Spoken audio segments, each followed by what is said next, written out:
How did you feel speaking down the barrel of a camera about this subject?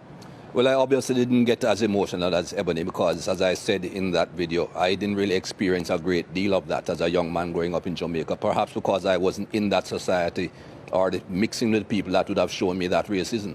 But what I want to expand on, though, Wadi, is what I said about education. Education is important unless we just want to continue living the life that we are living and continue just having demonstrations every now and again and a few people saying a few things. And when I say education, I mean going back in history.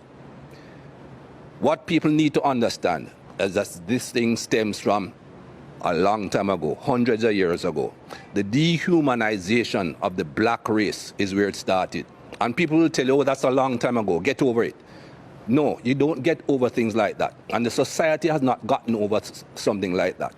I'll skip all the gap between those long years ago and make one point and then go backward. That lady in the Central Park in New York, Amy Cooper, I think is her name.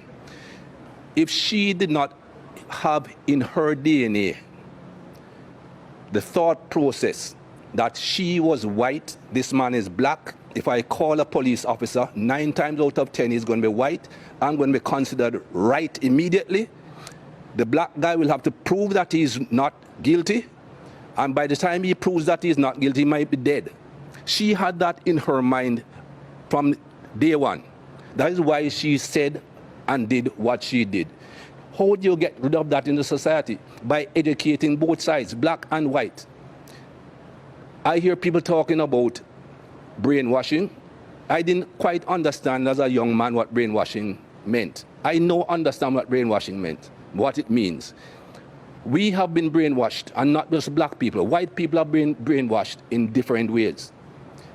I go back many years. Think about religion. You and I are supposed to be Christians. I'm not really a very holy person, not a very religious person, but that's what we were taught. Look at Jesus Christ, the image that they give you of Jesus Christ. Pale skin, blonde hair, blue eyes. Where Jesus came from, who in that part of the world looks that way? But again, that's the brainwashing to show you this is what perfection is. This is what the image of perfection is. If you look at any plays of those days, Judas, who betrayed Jesus, he's a black man. Again, brainwashing people into think, oh, he's a black man. He's the bad man. Go through history, Wadi. These lights that are shining on us.